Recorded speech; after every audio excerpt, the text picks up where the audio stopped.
kabar? Perkenalkan, nama saya Josephine Areta. Saya biasa dipanggil Ari. Saya anak kedua dari 3 bersaudara. Saya lahir dan besar di kota Solo. Sedari kecil, saya memang terdidik dalam suatu lingkungan keluarga yang cukup keras, Bapak Ibu. Ya, dan kadang-kala juga sedikit kurang nyaman. Dalam keluarga orang tua saya, hanya mama yang bekerja. Jadi, karena ada kesenjangan yang terjadi di antara mereka, ya, terutama dalam segi hubungan, memang menimbulkan suatu kondisi yang kurang harmonis. Pada waktu saya masih kecil, saya nggak ngerti apa-apa. Yang saya lakukan hanya seperti anak kecil pada umumnya. Kalau saya sedih, saya takut, ya ujung-ujungnya saya paling bisa menangis. Setelah saya dewasa, saya juga nggak bisa nyalain siapa-siapa. Saya bisa ngerti begitu berat beban beliau bekerja, begitu stresnya ya, untuk menghidupi kami bertiga. Tapi Bapak Ibu, hal tersebut memang cukup membekas dalam diri saya. Terus terang, pada suatu kesempatan memang saya pernah berjanji pada diri saya sendiri bahwa pada suatu saat nanti saya nggak ingin mengalami hal yang sama jika kelak saya berumah tangga. Sedari kecil saya juga termasuk anak yang pendiam sebetulnya, tapi yang paling bandel dan paling ngeyel di antara saudara-saudara saya. Saya juga orang yang dari kecil saya nggak terlalu tertarik dengan aktivitas pendidikan yang formal. Saya lebih suka beraktivitas seni. Tapi orang tua kami memaksa kami untuk sekolah ya, dan harus selalu berprestasi. Saya juga sering merasa down, self demotivation ya, saya sering mengalami hal itu. Tapi karena saya bandel itu Bapak Ibu, saya selalu mencari cara untuk bangkit dan selalu berprestasi yang semaksimal mungkin untuk sesuatu yang saya inginkan. Jadi lucu sekali pada waktu itu Bapak Ibu, saya nggak suka sekolah. Tapi saya bisa berhasil, saya bisa berprestasi, juga bahkan saya bisa menjadi juara. Karena apa Bapak Ibu? Karena saya nggak ingin dimarahi oleh orang tua saya. Selepas SMA, saya juga sebetulnya nggak ingin kuliah. Saya coba berbicara kepada orang tua saya, kalau saya ingin sebetulnya, saya ingin suatu pendidikan di mana saya bisa lebih cepat berkarya. Tapi sekali lagi orang tua saya itu kurang setuju dan menginginkan saya untuk menyelesaikan strata 1. Akhirnya karena terdesak ya, oleh karena itu saya memutuskan saya untuk berkuliah di Bandung. Ternyata Bapak Ibu, bukan hanya pendidikan yang kami dapatkan di Bandung, tapi ternyata juga jodoh. Yang sama-sama ternyata juga ada orang dari Solo Bapak Ibu, nggak jauh-jauh ya. Oke, singkat kata kami berpacaran. Dan karena kami berdua bukan berasal dari keluarga yang berada, kami juga sering curi waktu Bapak Ibu kerja serabutan ya, hanya untuk menambah uang saku kami, untuk menambah uang tabungan kami. Selesai kuliah, rupanya ada kerabat dekat saya yang memang sangat perhatian pada minat dan bakat saya dari kecil. Dengan bantuan beliaulah saya bisa menempuh pendidikan seni desain di Jakarta. Terus terang seakan-akan saya menemukan diri saya lagi Bapak Ibu pada waktu itu. Saya begitu semangat, saya begitu antusias dan penuh dengan impian yang begitu besar. Saya juga mendalami bahasa pengantar asalnya, yaitu bahasa Perancis, untuk lebih memahami. Dan karena saya bekerja keras, saya juga meraih penghargaan. Dan pada waktu itu, saya juga mendapat kesempatan untuk menjadi pengajar di sekolah desain berlisensi Perancis tersebut. Pada waktu itu, saya begitu enjoy dengan pekerjaan saya, ya Bapak Ibu. Saking enjoynya, saya sampai lupa ada seseorang yang ternyata menunggu menikah dengan saya. Pada waktu itu kira-kira pertengahan tahun 2001, akhirnya setelah memang kami sudah berpacaran cukup lama, akhirnya setelah melalui perundingan yang cukup panjang, diputuskan ya bahwa kami akan segera menikah. Dan dengan sangat berat hati setelah saya menikah nanti, rencananya saya akan pulang ke Solo untuk mendampingi Bapak Edo yang waktu itu sudah lebih dahulu tinggal di sana setelah mama beliau meninggal dunia. Pada waktu itu saya pulang di Solo ya, waktu kita berunding itu. Setelah keputusan itu selesai, kira-kira saya masih di Solo waktu itu, suatu malam kami kedapatan tamu.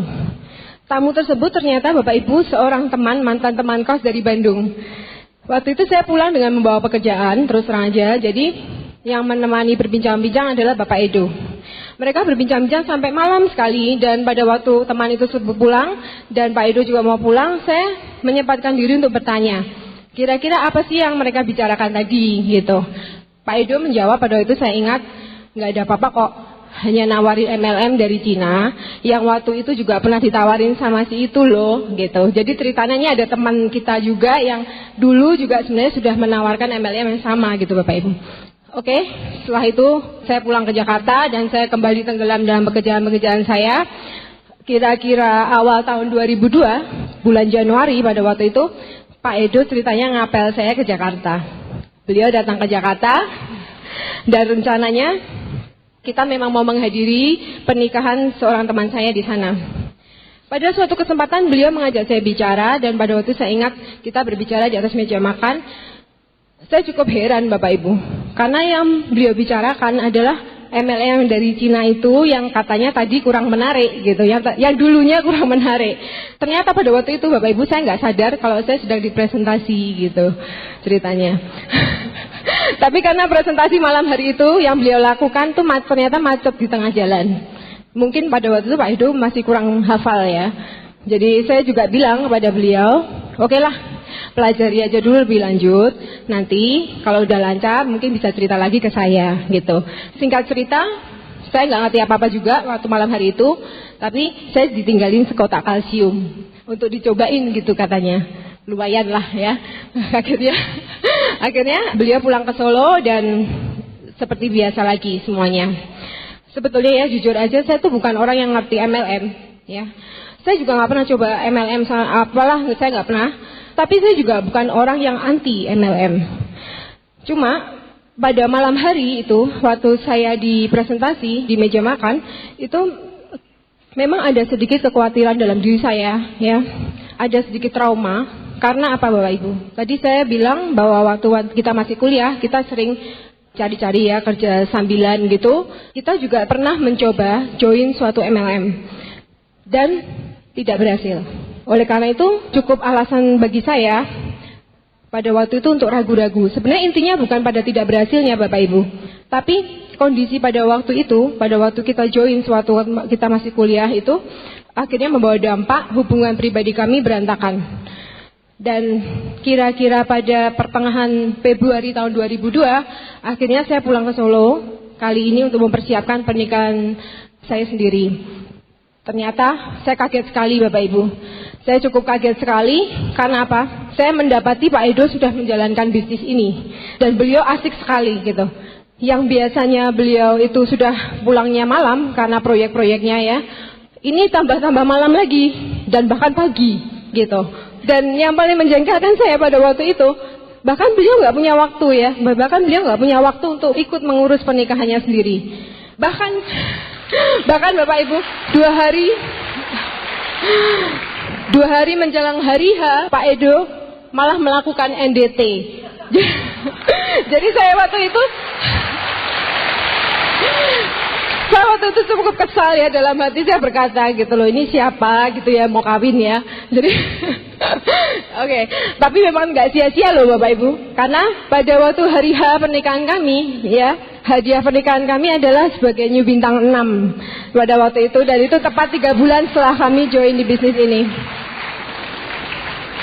Setelah kami menikah juga tidak ada perbulan madu. Bahkan saya juga sering kesal pada waktu awalnya, karena saya sering ditinggal-tinggal terus ya, keluar kota bahkan keluar pulau untuk membangun bisnis ini. Ya, tapi dengan terus fokus dan konsisten, akhirnya kami bisa berhasil menjadi bintang 8 di akhir tahun 2002 itu juga, tepat 11 bulan setelah kami join di bisnis ini.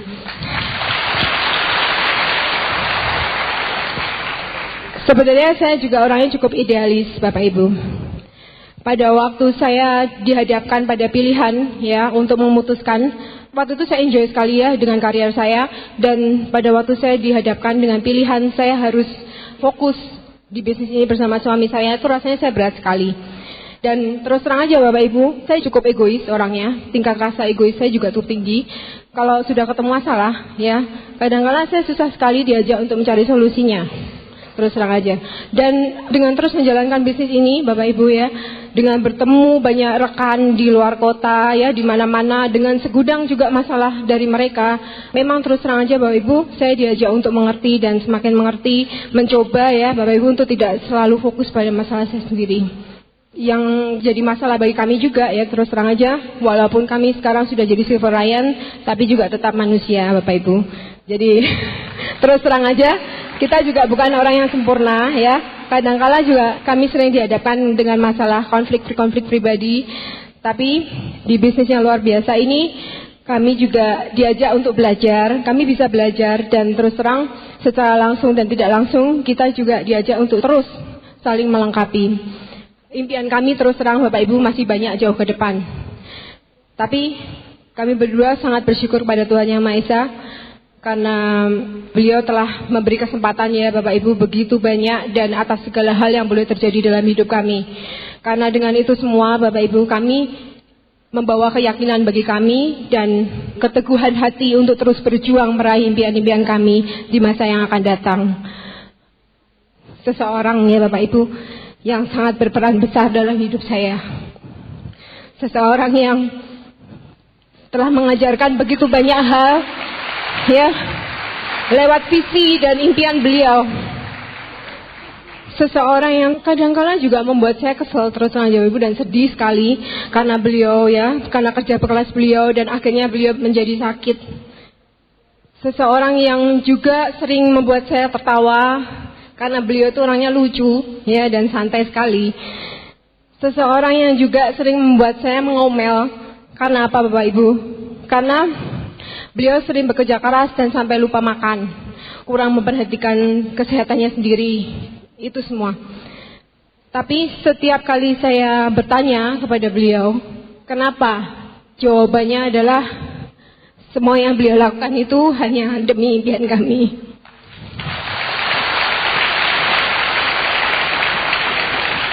Bapak Ibu, hanya dengan keputusan dan kerja keras beliaulah kami bisa berdiri di atas panggung kemenangan ini dan berbagi kepada Anda semua sedikit dari kisah perjalanan kami.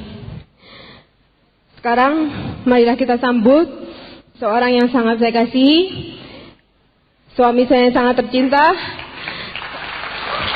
pahlawan dalam hidup saya, Bapak Edo. Kata pepatah, di balik kesuksesan pria di sana ada wanita. Ya, hari ini Anda sudah melihat sendiri seorang Ibu Ari. Bapak Ibu sekalian, cerita semua orang sukses itu pasti berbeda satu sama lain. Ya, dan kalau Anda mau membuka hati Anda untuk melihat orang-orang yang sukses di sana, di luar sana, Anda bisa memetik pelajaran satu hal atau mungkin dua hal atau sesuatu yang bisa Anda ambil untuk kehidupan Anda. Ya, Anda lihat tidak pernah ada satu pun seorang yang gagal itu ditulis autobiografinya, betul kan? Kalau Anda mencari autobiografi dari orang-orang sukses di toko buku dan sebagainya, biasanya yang ditulis adalah tokoh-tokoh yang orang-orang yang sudah berhasil. Kenapa hanya orang-orang berhasil? Banyak sekali saya menjalankan bisnis ini, ketemu orang. Ketika saya mau pinjamkan kaset orang-orang yang sudah berhasil, mereka mengatakan, ngapain saya dengerin itu? Itu kan paling cuman motivasi-motivasi aja kan? Kan itu cuma cerita-cerita orang berhasil. Banyak tuh orang di luar yang gagal. Bapak Ibu sekalian, memang betul. Ya, hanya orang-orang berhasil yang ditulis buku autobiografinya.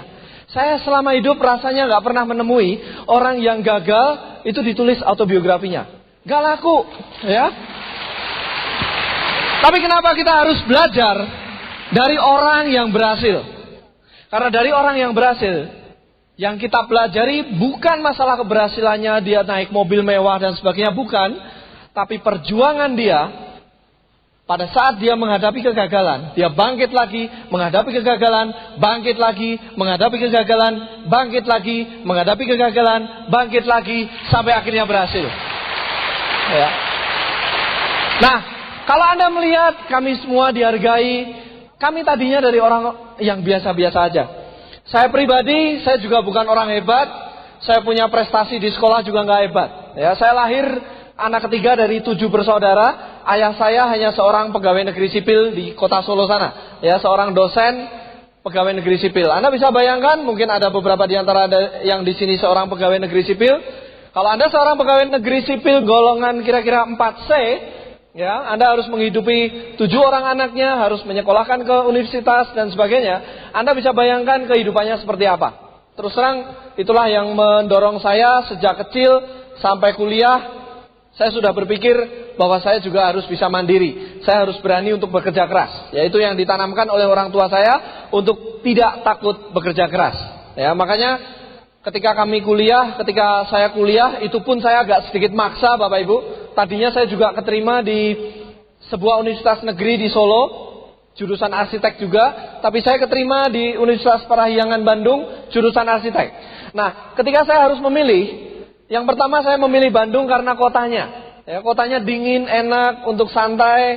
Waktu saya daftar itu pun masih berkabut di daerah Unpar atas sana, Jembeluit. Ya, itu masih banyak kabut segala macam. Saya senang dengan kotanya. Yang kedua katanya ini ya, jurusan arsitekturnya itu yang terbaik katanya. Jadi saya pikir-pikir, ya saya mesti pilih yang terbaik sekalian daripada yang tanggung-tanggung. Akhirnya saya ngomong ke orang tua saya hanya mengatakan, "Dok, kamu boleh ke universitas swasta dan itu pasti lebih mahal. Tapi ingat, kamu punya 4 adik. Ya, kamu punya 4 adik yang papi harus biayain. Jadi nggak apa-apa, kamu kalau mau kuliah memang seneng di sana, ya papi akan bekerja keras. Ya, kamu nggak usah mikirin uangnya dari mana, itu tanggung jawab papi. Yang jelas, kamu sekolah yang benar, cepat lulus sehingga tidak banyak biaya yang keluar." Akhirnya saya berjanji, oke, saya mau studi dengan benar. Saya kuliah di Bandung dan saya benar-benar belajar giat 1 tahun pertama. Ya, nggak jelek-jelek amat. IP saya juga lumayan, tapi ya itu 1 tahun pertama. Kenapa? Karena ketika tahun pertama saya menjalani kuliah saya mulai merasa uang jajan saya itu kurang. Rata-rata teman saya kalau dikirimin uang jajan itu 300.000, belum termasuk zaman itu ya, tahun 90-an, belum termasuk uang kos.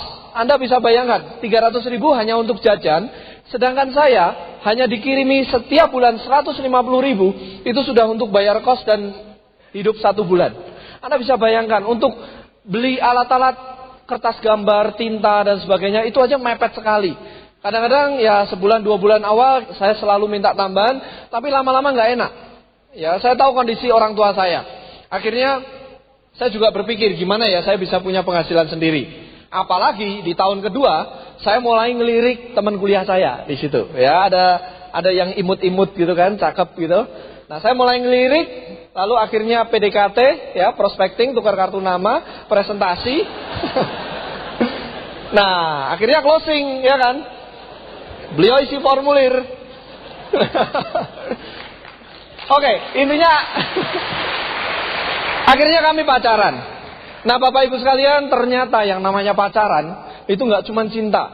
Ya, kalau lagu-lagu itu yang penting cinta, nggak punya uang itu kuno. Ya, ternyata butuh duit juga, apalagi di Bandung. Ya, nonton butuh duit, ya keluar makan itu juga butuh duit segala macam. Jadi kita mulai mikir-mikir gimana ya kita bisa punya uang jajan tambahan lebih banyak daripada yang dikirim supaya kita bisa pacaran dengan tenang. Ya, nah akhirnya kita bekerja. Biasa kalau seorang mahasiswa arsitektur itu bisa bekerja dengan jadi drafter, dengan bikin maket untuk kakak senior yang mau lulus. Nah, kita lumayan dapat tambahan.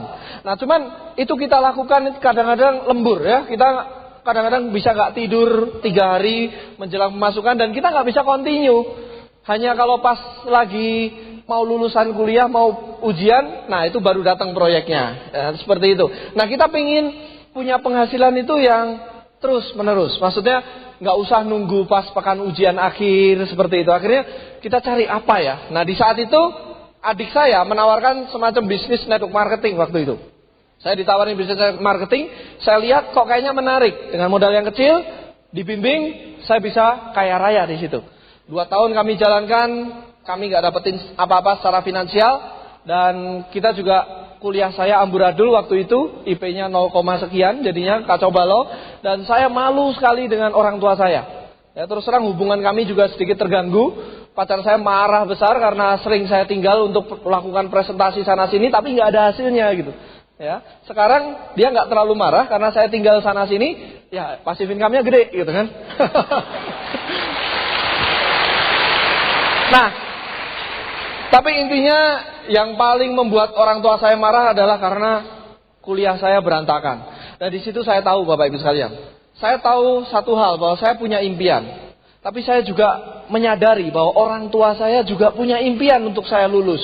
Jadi bagi Anda yang mahasiswa jalankan Tiansi juga, saya minta Anda kalau Anda mengejar Tiansi sampai Anda meninggalkan kuliah, ingat. Kalau Anda ingin membahagiakan orang tua Anda, ingat. Lulus itu adalah impian orang tua Anda. Jadi Anda juga harus bisa tunjukkan Anda lulus, tapi Anda juga berhasil di bisnis ini. Nah, itu baru anak yang bagus. Ya, nah, lalu akhirnya saya putuskan untuk tidak jalankan bisnis network marketing tersebut. Saya kuliah, tapi tetap aja ya kantong kempes gitu loh. Ya, kebutuhan mendesak. Ya, artinya saya nggak enak untuk minta orang tua terus. Akhirnya saya coba network marketing yang lain. Nah, ini lebih parah lagi, company-nya lebih kecil. Ya, bahkan ada yang money game, Anda tahu yang namanya kiri, kanan, seimbang, baru dapat duit kayak gitu, dan baru dijalani sebentar, perusahaannya kabur dan sebagainya. Ya, pokoknya nggak karu-karuan. Akhirnya, ya udah, saya serius di kuliah, lulus pas Krismon waktu itu, cilaka. Ya, pas Krismon akhirnya saya nggak bisa ngelamar pekerjaan, saya kumpulin teman-teman senasib yang nggak bisa melamar pekerjaan, kita buka konsultan arsitek. Dan setiap hari kita ketemu, waktu itu kita pinjam tempat di salah satu teman kita di daerah Purnawarman sana dekat Dago, dan kita ketemu setiap hari ngantor, tapi nggak ada proyeknya, ya. Ya cuman pokoknya ngantor aja ngobrol, ya dapat lah sekali-sekali, tapi satu proyek mungkin 2 bulan lagi baru dapat, itu pun proyek kecil, ya. Akhirnya pada saat itu juga ibu saya sakit keras, saya dipanggil oleh orang tua saya untuk saya harus pulang ke Solo. Saya pulang ke Solo, saya nungguin ibu saya sampai ibu saya meninggal. Dan ketika ibu saya meninggal, saya sadar bahwa orang tua saya tinggal satu-satunya ayah saya. Ya, saya harus nemeni di Solo. Akhirnya saya mulai merintis pekerjaan di Solo. Karena nggak bisa langsung cari proyek, saya menjadi agen asuransi waktu itu. Jadi saya juga pernah training ikut agen asuransi. Nah, sambil menjalankan menjadi seorang agen asuransi, saya juga mulai merintis konsultan arsitek saya. Pada saat saya merintis konsultan arsitek saya dan juga saya menjalankan agen asuransi, ada teman lama saya dari Bandung yang nelpon saya. Dia nelpon ketika dia sudah sampai Solo. Dan dia mengatakan, "Dok, aku lagi di Solo nih, yuk kita ketemu yuk." "Oh iya boleh." Akhirnya saya ke rumah teman saya datang ke sana, teman saya mengatakan, "Dok, ada bisnis bagus." "Gimana bisnisnya?" "Ini." Dia tunjukin videonya, ada orang terima BMW, ada orang ini arah-arahan. Saya bilang, "Wah hebat juga ya bisnis kamu ya. Ini bisnis MLM." "Iya, dari Cina," katanya. Dan pada saat itu saya nggak terlalu tertarik. Kenapa Bapak Ibu? Satu, saya sudah kapok dengan bisnis kayak gitu, karena saya sudah jalanin sampai kuliah saya amburadul. Kedua, saya sibuk. Saya memegang 2 pekerjaan, ada agen asuransi dan juga konsultan arsitek saya yang sedang berkembang. Yang ketiga, perusahaannya dari Cina. Dalam hati saya mikir, ini teman saya yang dulu juga jalanin network marketing. Saya pikir, ini anak gak kapok-kapok gitu ya, jalanin kayak gini gitu. Teman saya itu cuma mengatakan, "Dok, ini perusahaannya bagus bener. Udahlah pokoknya kamu kalau join bisa kaya segala macam. Ini perusahaan bagus banget, besar segala macam. Kapal gede, kapal kecil, pokoknya kapal-kapalan lah," kayak gitu dia bilang. Ya. Saya cuma dengerin, lalu saya bilang, biasa, jawaban klasik. "Ya deh, nanti saya pikirin." Saya bilang gitu. "Coba deh tinggalin brosurnya." "Oke, ini brosurnya. Fotokopi, bahasanya Mandarin." Dalam hati saya mikir, teman saya kan ngomong gini, "Dok, pokoknya kamu percayalah, kita kan friend, ya kan? Kita friend, kamu percaya dong. Masa sama friend gak percaya?" Dalam hati saya mengatakan, "Saya percaya sama kamu, tapi kalau brosurnya kayak gini, gimana orang lain percaya sama saya gitu?" Ya. Akhirnya teman saya pulang, dan waktu itu saya cuma lihat sekilas, saya masukin ke kotak, dan saya nggak pernah pelajari lagi, dan saya jalan seperti biasa. Nah, teman saya juga memang beberapa kali telepon untuk menanyakan gimana sudah dipikirkan belum. Saya bilang belum ada waktu dan sebagainya. Lewat 10 bulan, ada satu teman saya, teman kos kali ini, satu kos, beliau lebih muda dari saya, 4 tahun kalau nggak salah. Nah, beliau telepon saya, "Dok, saya mau ke Solo nih. Saya lagi ngembangin bisnis," dia bilang gitu. Ya, cara mengundangnya udah benar waktu itu. Cara membuat janjinya benar. Dia bilang, "Saya lagi merintis bisnis dengan teman saya, dan bisa nggak saya mampir? Saya mau minta pendapat." Wah, sebagai teman, saya kan lebih senior. Saya bilang, "Oke, nggak apa-apa, datang aja. Mau datang jam berapa?" "Ya, nanti kira-kira jam 7 lah. Saya masih di Semarang sekarang." "Oke, nggak apa-apa, jam 7 datang." Jam 7 saya tunggu nggak datang. Jam 8 saya tunggu nggak datang. Jam 9 saya tunggu nggak datang. Ini sebenarnya serius nggak sih gitu. Akhirnya 9:30 beliau baru datang. Ya, beliau datang dengan temennya, jadi 2 orang. Datang, saya persilahkan duduk. Dia mulai keluarkan tasnya. Begitu dia keluarin tas, saya langsung melihat ada gambar singa terbang di situ. Tianxi saya bilang. Ya, saya udah tahu, udah pernah lihat. Bapak Ibu sekalian, belum sampai teman saya ini ngomong sekecap. Dia baru keluarin brosur. Saya bilang Tianxi ya. Kalau Tianxi saya sudah tahu bla bla bla bla bla 1 jam. Kan saya nggak salah Bapak Ibu. Dia kan teleponnya saya minta pendapat. Dia datang minta pendapat, dia saya kasih pendapat 1 jam itu loh. Saya kasih tahu, kamu tuh ngapain bisnis kayak gini? Saya sudah senior, jalanin bisnis macam-macam. Percuma akhirnya. Ngapain jalanin? Beliau cuma diem aja. Akhirnya selesai 1 jam dia ngomong, oke, kalau gitu terima kasih atas pendapatnya, pulang. Ya, nggak debat. Yang saya salut sekarang, saat itu beliau nggak debat, cuma dengerin. Ya, dan saya mengatakan sudah tahu semua tentang Tianxi. Anda tahu? Dulu waktu di presentasi 10 bulan yang lalu, teman saya presentasi apa? Wah, bagus sekali, percaya sama saya. Cuman kayak gitu doang. 10 bulan kemudian saya ngomong, saya ngerti semua. Anda punya nggak prospek kayak gitu? Itu bukan ngerti, tapi sok tahu gitu. Ya. Jadi jangan sok tahu, rugi gitu loh. Sok tahu tuh rugi. Mending dengerin, nggak ada salahnya kok gitu, ya kan? Tapi waktu itu ya orang lain yang salah. Kalau saya nggak salah karena dimintain pendapat, ya. Nah, akhirnya teman saya pulang dan teman saya ini nggak kapok gitu loh. Saya juga melupakan, tapi 4 bulan kemudian teman saya datang, bilang gini, saya lagi liburan ke Solo nih, ketemu yuk. Gitu. Dalam hati, ya ampun, follow up ini ya. Emang saya nggak tahu kalau di follow up gitu ya. Dia bilang, ya udah nggak apa-apa. Saya bilang, tapi saya kayaknya males deh kalau bisnis itu. Nggak apa-apa, gini aja deh, kasih kesempatan saya untuk cerita aja deh dari awal sampai akhir. Nanti kalau seandainya kamu nggak tertarik, ya udah, saya nggak akan ganggu lagi. Nah, ini kata-kata yang saya cari dalam hati. Gak diganggu kan? Nah, saya bilang, oke, kalau gitu gak apa-apa sih. Tapi ingat loh, saya belum janji tertarik loh. Oh ya gak apa-apa, pokoknya saya dikasih kesempatan waktu untuk jelasin dari awal sampai akhir. Oke, akhirnya kami janjian ketemu. Dan dari situ, beliau mulai jelasin satu persatu. Mulai dari company-nya, segala macam, kekuatan produknya, kesaksian, sampai marketing plan, bintang gak turun, omset diakumulasi. Dari yang tadinya saya duduknya gini, ya, mulai badan saya maju. Bintang gak turun, omset diakumulasi. Iya, ini 10 juta, gak harus sebulan. Enggak, ini akumulasi terus. Lah kalau gitu semua orang bisa bintang 4 dong. Kalau gitu semua orang bisa bintang 8 dong. Iya. Wah, ini mulai menarik. Ya, mulai menarik ini, gitu. Nah, begitu saya dengerin dari awal sampai akhir, informasi saya benar, langsung paradigma saya berbeda. Ya, nah di situ saya mulai ngomong sama dia, oke, saya tertarik. Tapi untuk jaga postur, saya mengatakan, saya pikir-pikir dulu ya. Bapak Ibu sekalian, dan siapa teman saya tersebut? Ya, saya terima kasih sekali pada beliau, Silver Lion Bapak Naga Sugara. Ya, saya mendapatkan pelajaran penting saat itu ya. Saya mendapatkan pelajaran penting dari beliau. Belum join aja udah diajarin waktu itu. Artinya apa? Kalau saya ketemu orang yang mengatakan sudah tahu, bla bla bla bla bla, mau kuliah 1 jam, mau kuliah 2 jam, 1 SKS atau 2 SKS terserah, ya kan? Tapi yang jelas yang paling penting adalah Anda lakukan presentasi aja. Belum tentu dia sudah dipresentasi 5 kali atau 6 kali. Ya, mereka mengerti bisnis ini. Siapa tahu 5 orang yang mempresentasi sebelumnya itu salah cara presentasinya. Yang paling penting adalah Anda minta waktu untuk lakukan presentasi. Dan siapa tahu itu Silver Lion di bawah Anda nanti.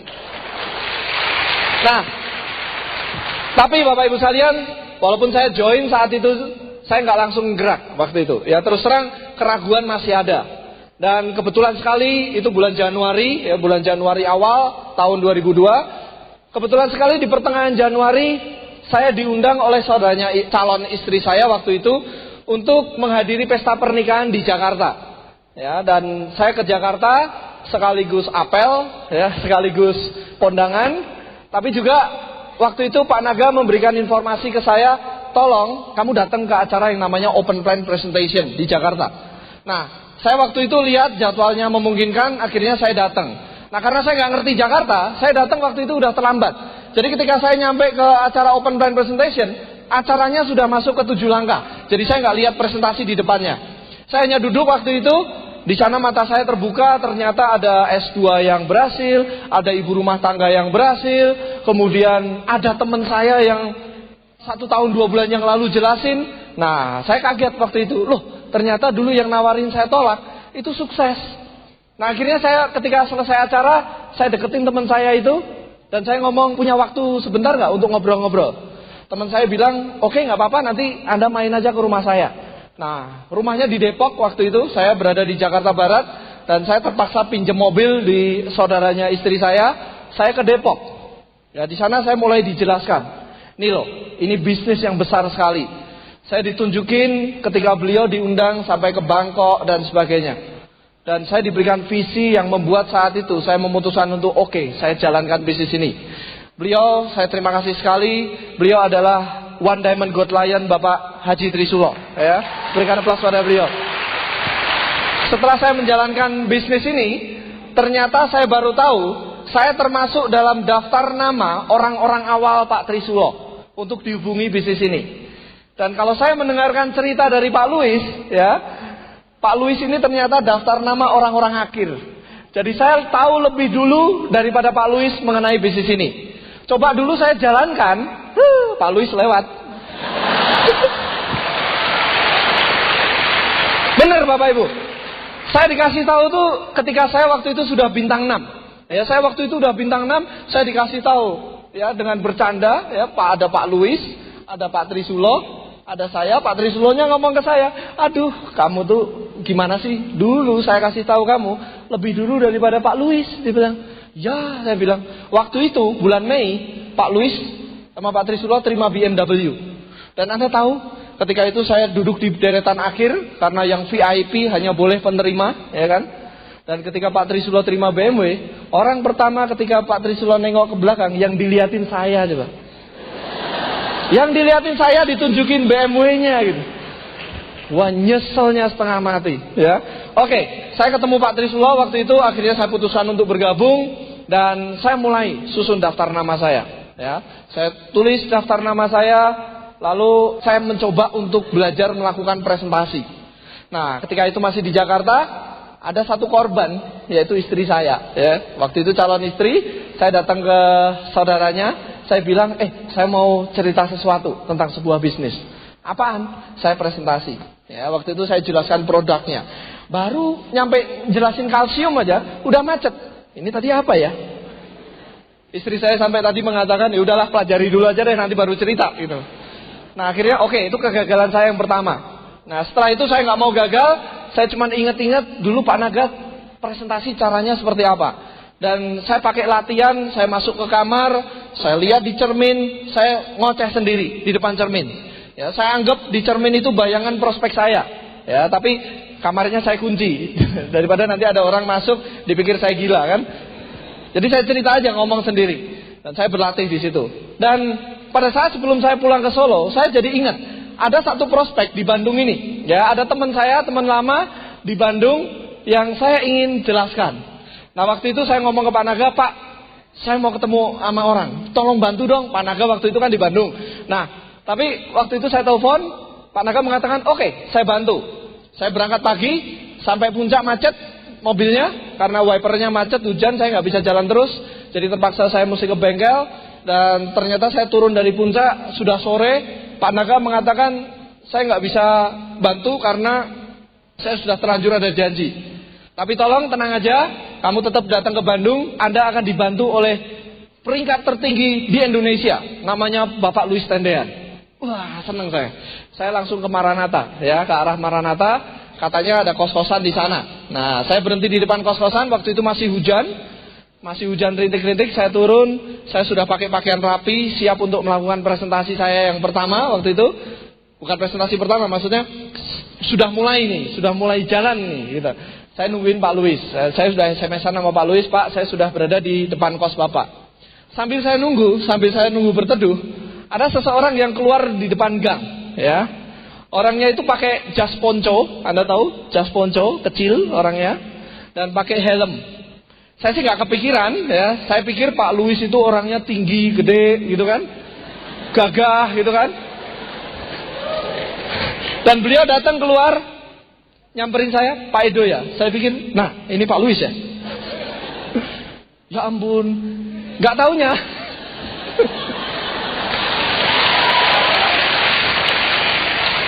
Gak taunya Pak Louis itu kecil gini ya.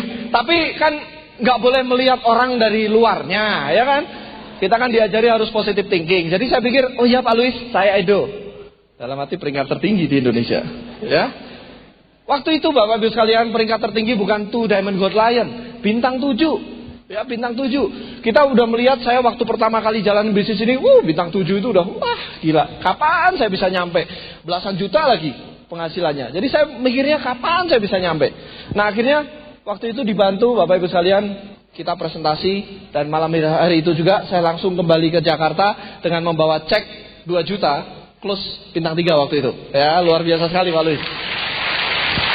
Dan saya benar-benar terbakar sekali, saya semangat sekali, saya pengen segera pulang ke Solo waktu itu. Dan akhirnya saya pulang ke Solo akhir Januari. Sekitar tanggal 29 saya sampai Solo, dan saya mulai semangat sekali menjalankan bisnis ini. Saya mulai presentasi. Yang tadinya pulang kerja jam 5 saya nggak pulang, ya, karena saya mati-matian kerja di sana sampai kadang-kadang malam. Ya, saya pernah kerja di mana saya datang lebih dulu dari pegawai saya. Ya, sore pegawai saya pulang duluan, saya masih gambar di kantor, di depan komputer saya masih gambar. Dan besoknya ketika pegawai saya masuk, saya masih di komputer yang sama dengan pakaian yang sama, nggak tidur sama sekali. Ya, jadi saya kerja keras di sana. Tapi sejak saya putuskan untuk menjalankan bisnis Tianxi, saya mulai disiplin. Saya selesaikan kerjaan saya dari jam 8 sampai jam 5. Dan saya disiplin, begitu jam 5 selesai, saya keluar dan saya jalankan bisnis Tianxi. Saya keluar dan saya jalankan bisnis Tianxi, dan itu berlangsung terus seperti itu. Dan Anda tahu, 3 hari, ya, baru 3 hari saya berada di Solo, tanggal 29, 30, 31 Januari, Pak Naga telepon. Ya, Pak Naga telepon, Pak, ada kabar bagus. Kabar apaan? Gini loh, Pak Louis mau bantu Anda, ya, di Solo. Oh ya, Pak Louis mau datang. Wah, kabar baik nih, gitu loh. Saya bilang, nah terus gimana? Aku harus gimana? Nah tolong dong, mumpung Pak Louis datang, kamu kumpulin orang. Sayang kalau Pak Louis datang sampai nggak kumpulin orang. Lagian kalau kamu cuma ngumpulin sedikit, ngapain? Saya nggak enak sama Pak Louis. Oke, saya harus ngumpulin. Saya tanya, tanggal berapa Pak Louis bisa? Pak Louis bisanya tanggal 9. Saya hitung-hitung itu tanggal 31, berarti 9 hari lagi. Oke, saya harus gimana? Oke, kalau gitu kumpulin dah. Minimal 50 orang. Diam saya. 9 hari 50 orang. Saya baru 3 hari jalanin. Dalam hati, waduh gimana ya? Lalu saya tanya ke Pak Naga, Pak, gimana caranya Pak? Gitu loh. 9 hari 50 orang. Gampang, kata Pak Naga. Gampang. Kalau kamu undang 10 orang, 2 yang datang, supaya 50 yang datang undang berapa orang? Ya 250 orang. Ya itu udah tahu, dia bilang. Waktu itu Bapak Ibu sekalian, saya cuma berpikir, ini gimana sih, upline enak yang ngomong di telepon itu loh. Namanya ngerjain kalau kayak gini. Akhirnya karena Pak Naga waktu itu mengatakan, gimana, kamu mau nggak? Kalau nggak bisa ya aku ngomong sama Pak Louis, nanti lain kali aja kalau kamu udah bisa. Oh jangan, saya bilang. Saya udah tahu persis performanya Pak Louis seperti apa waktu saya di Bandung. Akhirnya saya bilang, oke deh, saya akan 50. Gimana caranya? Saya akan sediakan 50. Saya akan undang banyak orang, saya bilang. Ya, kemudian selesai ditutup, saya mikir gimana nih caranya ya, 9 hari dari tanggal 1 sampai tanggal 9 Februari, gimana caranya bisa dapat 50 orang. Akhirnya saya beli undangan waktu itu, ada undangan ya, undangan presentasi kesehatan Tianxi segala macam, saya beli 200. Ya, saya beli 200, lalu saya datengin downline saya yang dulu di closingin sama Pak Naga.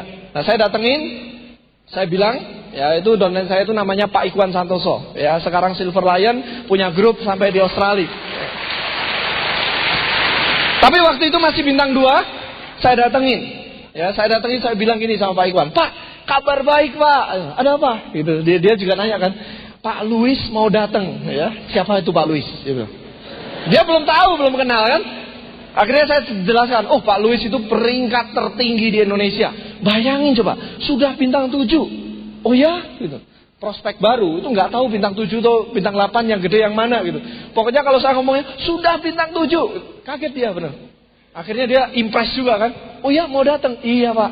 Dan kita harus persiapkan. Rugi besar kalau kita nggak persiapkan. Saya promosi habis-habisan pokoknya. Ya, caranya gimana? Kita harus sediakan 50 orang. Sekarang giliran dia yang shock. Ya kan? Giliran dia yang shock. Dia bilang 50 orang kapan? Tanggal 9 nanti. Saya udah booking hotel. Saya bilang gitu. Nah Pak Ikhwan ini juga nanya. Lah terus gimana caranya 50 orang? Saya bilang apa? Gampang, saya bilang.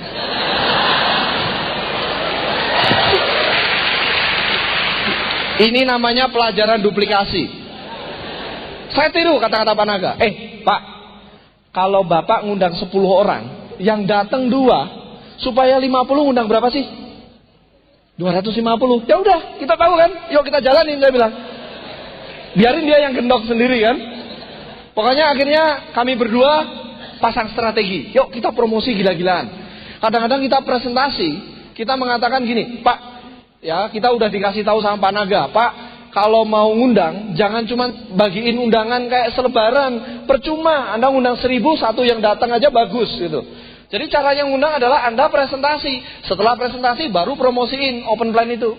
Akhirnya kami juga lakukan itu. Kita susun daftar nama, kita presentasi banyak-banyak. Saya juga ajarkan Pak Ikhwan cara promosinya gimana. Jadi gini, kita bawa undangan, jangan dilihatin semua Pak. Kita cuma ambil 5, ya, ambil 5, yang lain masukin tas. Setelah itu, setelah presentasi selesai, kita ngomong, Pak, Bapak jangan bergabung dulu. Ya, biasanya kalau yang lain itu, perusahaan yang lain kan, ayo dong gabung. Kalau kali ini kita pasang poster ya, Pak, Bapak jangan bergabung dulu deh. Ya, banyak informasi yang perlu Bapak dapatkan ya. Nah, ini kebetulan ada undangan Pak. Yang datang adalah orang yang sangat amat berhasil. Ya, beliau peringkatnya sudah bintang 7. Bahkan nanti akan ada beberapa leader yang sudah bintang 5. Kesempatan Bapak untuk cari informasi. Kita ngomong kayak gitu. Sampai akhirnya, oke deh, nanti saya datang. Dia ambil undangan 1 kan. Nah, kan 1 udah kelepas kan. Caranya gini. Bapak bisa ajak istrinya nggak? Kalau dia bilang, ya istri saya mungkin bisa nggak ya? Gini Pak. Undangan saya terbatas. Kita cuma punya 5. Ada 95 di belakang. Kita bilang, Pak ini undangan cuma terbatas Pak. Bapak lihat, saya cuma bawa sedikit. Ya. Dan kalau Bapak mau, coba Pak, Bapak putuskan untuk bawa istri Bapak. Bisnis ini kalau dijalankan berdua, itu kekuatannya luar biasa Pak. Tapi minimal istri Bapak juga harus tahu dulu bisnisnya seperti apa. Akhirnya kalau orang itu mengatakan, oke, saya mau ngambil 1 lagi. Oke, 1 kan? Udah kasih 2. Berarti saya udah kelepas 2. Lalu saya tanya, Bapak punya saudara nggak yang bisa diajak? Pokoknya nggak nyerah Bapak Ibu, benar. Pokoknya nggak nyerah. Kalau bisa 1 orang, itu bawa 10 orang gitu loh. Bayangin, saya stres bukan karena supaya saya bisnisnya besar gitu, bukan. Saya stres karena kalau saya nggak bawa 50, malu sama Pak Luis. Cuman itu, saya sudah bilang oke gitu loh. Jadi apapun saya lakukan.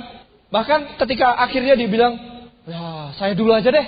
Saya berdua dulu sama istri saya, nanti teman-teman saya belakangan, oke Pak, nggak apa-apa Pak. Bapak berdua dulu. Tapi Pak, nanti kalau seandainya ada saudara Bapak yang tertarik juga ingin tahu lebih dalam, atau Bapak berubah pikiran, sehingga Bapak pengen ngajak saudara Bapak, cepet-cepet Pak.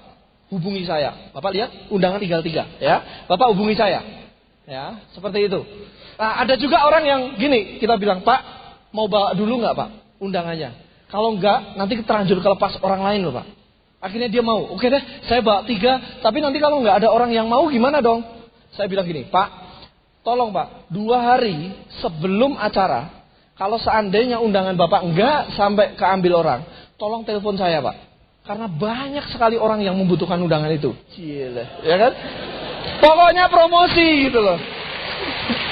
Akhirnya Bapak Ibu sekalian, kita kerja keras, siang malam kerja keras. Kalau saya kebetulan ada waktu luang makan siang itu, saya pakai untuk undang, saya untuk promosi undangan segala macam. Dan dalam waktu 9 hari itu, saya dan Pak Ikhwan bisa menyebar kira-kira 179 undangan. Ya, saya masih ingat sekali 179 undangan. Hari yang ditentukan tiba, ya, kita sudah sewa, kita sudah siapkan acaranya. Waktu itu kita set jam 2 siang, hari Sabtu jam 2 siang, tanggal 9 Februari tahun 2002, ya. Masih ingat, Anda bisa cek tanggalan nanti, ya. Kemudian waktu itu jam 12 siang, apa yang terjadi? Hujan deras. Deras sekali. Kita udah mati kita. Habis ini, acaranya gagal dan kita telepon Pak Naga, "Pak, waduh gimana Pak? Hujan nih Pak." Pak Naga mengatakannya santai. "Tenang aja kan, berarti kalau yang datang kan memang benar-benar serius." Ya ampun, saya pikir jawabannya kok selalu kayak gitu ya. Tapi benar Bapak Ibu sekalian, ketika jam 2-nya itu memang yang datang nggak bisa 50, tapi yang datang 39 orang akhirnya. Ya, di open plan pertama kita.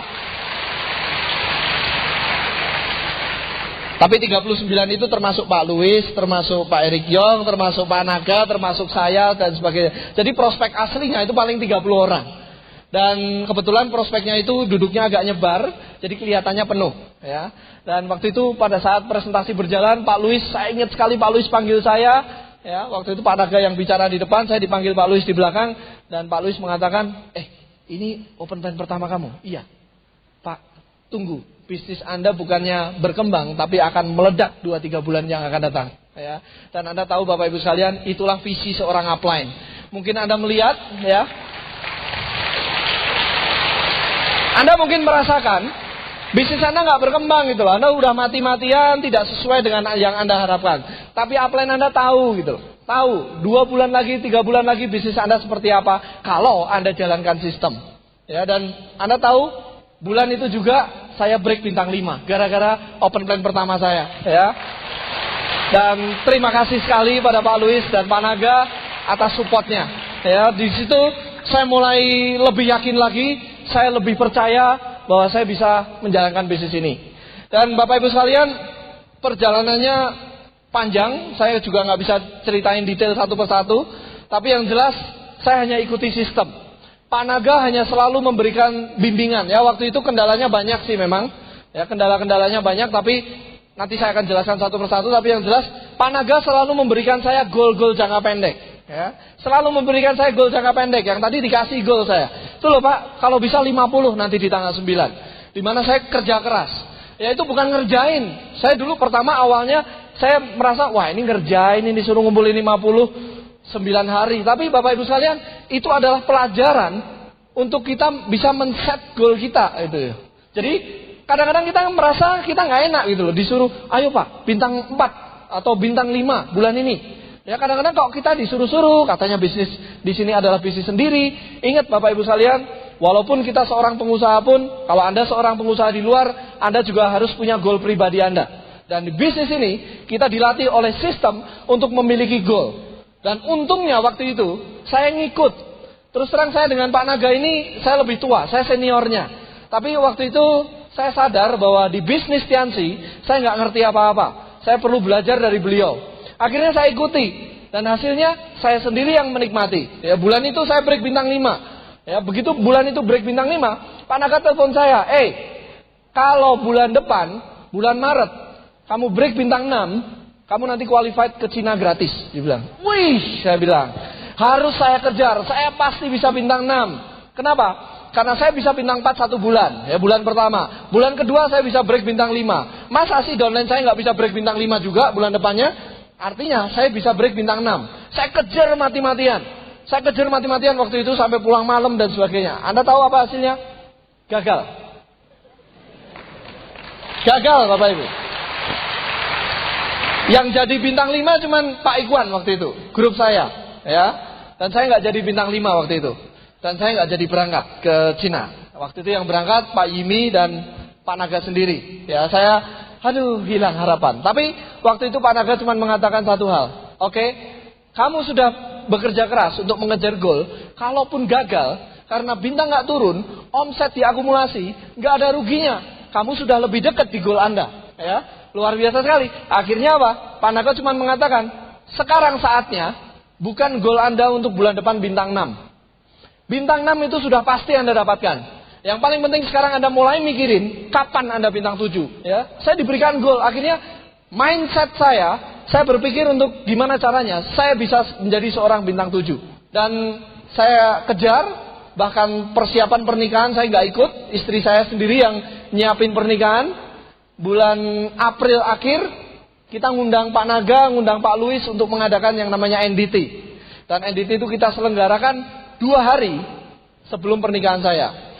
Jadi istri saya ngurusin pernikahan, kita malah NDT waktu itu. Ya, dan tapi luar biasa sekali ketika kita menikah, kita dihadiahi sebagai peringkat bintang 6. Ya, benar-benar Pak Naga sudah tahu track record saya bakal menjadi bintang 6 bulan depannya. Dan waktu itu saya bersyukur sekali karena saya bisa nurut, saya jalani sistem. Akhirnya saya jalankan terus. Saya mencapai peringkat bintang 8 bulan Desembernya. Jadi Januari saya memulai, Desember saya break bintang 8, 11 bulan. Belum ganti tahun, tapi sudah ganti kehidupan. Ya, luar biasa sekali bisnis ini. Nah, Bapak Ibu sekalian, di perjalanannya memang banyak sekali tantangan. Saya menemukan orang-orang itu juga nggak gampang. Ya, salah satunya adik saya. Ketika saya pertama kali pulang ke Solo, saya jelaskan bisnis ini. Saya juga nggak bisa lancar jelasinnya. Tapi yang penting semangat dulu. Yang penting semangat. Saya jelaskan ke adik saya, macet lagi nggak bisa jelasin marketing plan-nya. Akhirnya adik saya karena seorang akuntan, dia bilang, oke deh, saya pelajari sendiri deh. Mana buku presentasinya. Dan akhirnya dipelajari sekitar 1 bulan beliau bergabung. Dan syukur sekali sekarang beliau sudah jadi bintang 8 di bawah saya. Ya. Lalu saya juga ketemu itu Pak Leonard Sarjono, sekarang ada di Jogja, grupnya hampir di seluruh Indonesia. Saya juga ketemu seorang ibu rumah tangga, ya. Ada seorang ibu rumah tangga yang beliau dulu sama-sama sebagai agen asuransi. Nah, ketika saya jelaskan bisnis ini, beliau langsung tertarik waktu itu. Ya, karena kebetulan beliau juga jalanin macam-macam multi level. Pokoknya saya jelasin bisnis ini. Akhirnya beliau juga ngundang segala macam dan sekarang di dalam jaringannya sudah numpuk ada bintang 7 dan sebentar lagi beliau bintang 8 ya, di bisnis ini. Pertengahan tahun 2002, ketika itu saya mulai memutuskan untuk menjalankan bisnis ini luar kota. Karena sudah mulai mensponsori grup di Bali. Ya. Dan waktu itu saya jalankan bisnis ini, saya berangkat ke Bali, sudah bintang 7 kalau nggak salah. Saya baru bintang 7, baru boleh konsultasi sama Pak Naga, baru oke, kamu jalanin luar kota baru boleh. Ya, sebelumnya paling di sekitar Solo. Di sekitar Solo ada Wonogiri, ada Kudus, ada Semarang, cuman paling yang deket-deket. Tapi begitu bintang 7, oke silakan, mau keluar kota, silakan, karena sudah punya biaya. Nah, saya waktu itu mencoba untuk membangun di Bali. Ya, beberapa kali kita mengadakan open plan kecil-kecilan, nggak jalan-jalan gitu loh. Ya, nggak jalan. Kita pinjam rukonya kakak ipar istri saya. Kita adakan presentasi di sana, nggak ada yang jadi. Nah, suatu saat ketika perjalanan dari Solo menuju ke Bali, saya naik bus waktu itu. Di dalam bus sore-sore, saya dapat SMS.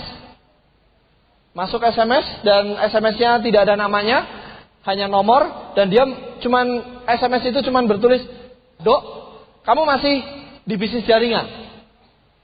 Saya pikir siapa ini? Saya jawab, maaf ini siapa ya? Karena sorry tidak tercantum di HP saya.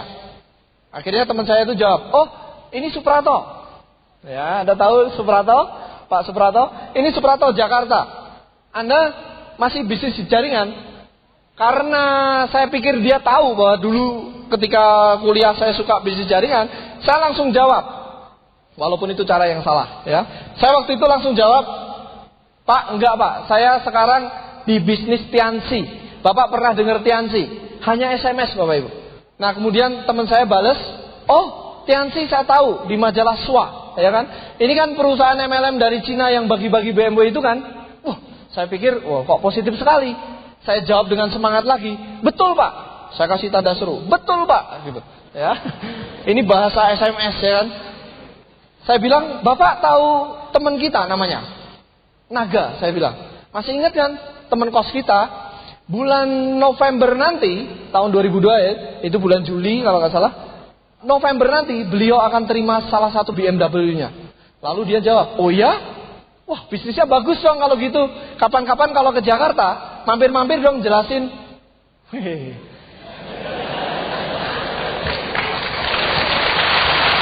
Jawaban Anda apa? Saya bilang, oke Pak, saya set waktu. Sekarang saya sedang sibuk, saya lagi jalan ke Bali, saya bilang. Tapi saya akan atur waktu untuk ke Jakarta. Nah, besoknya, pagi-pagi, Pak Suprapto SMS, Pak, ngomong-ngomong, kantor Tiansi ada di mana ya? Saya pikir, kok udah nanya kantor ya? Formulir aja belum, presentasi aja belum. Akhirnya saya cuma bilang, saya kasih alamatnya, saya SMS alamatnya, dan di akhir kata saya tulis, Pak, kalau bisa kita bangun bisnis ini sama-sama. Saya bilang gitu. Lalu saya kirim, gak berapa lama dia jawab, oke. Dia bilang, yes, saya bilang. Wah, ini positif. Habis ini saya harus ke Jakarta.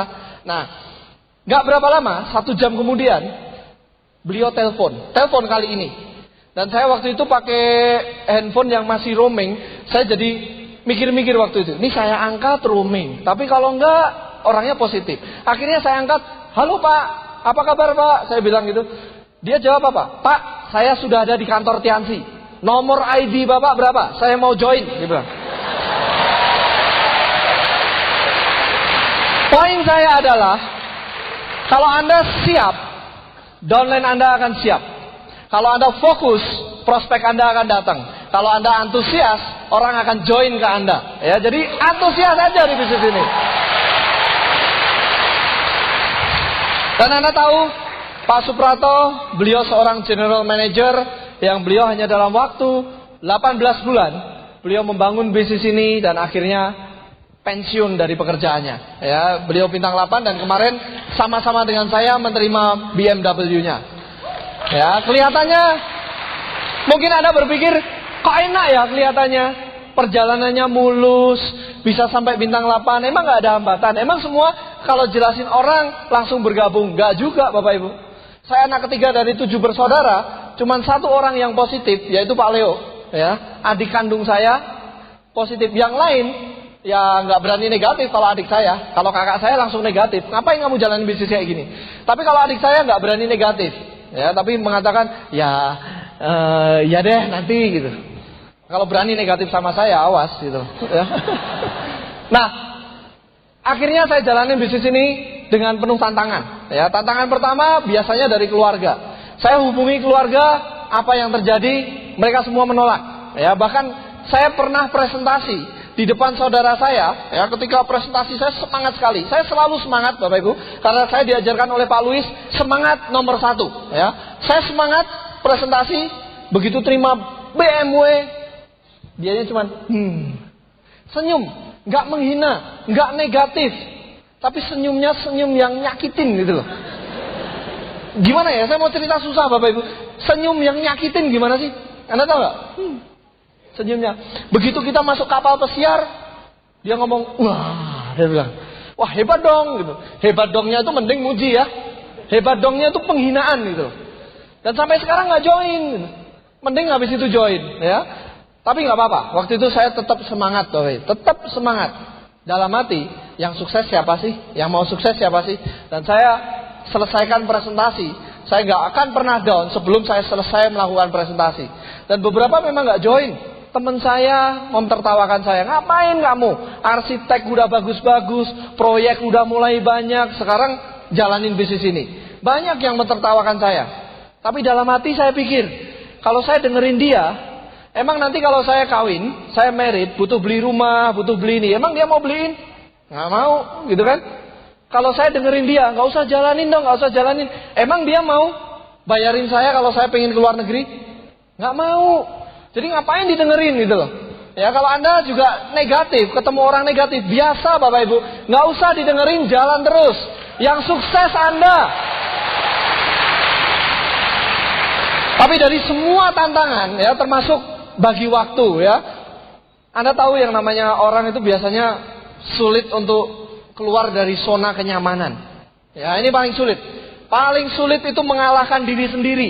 Saya hobinya sepak bola, Bapak Ibu.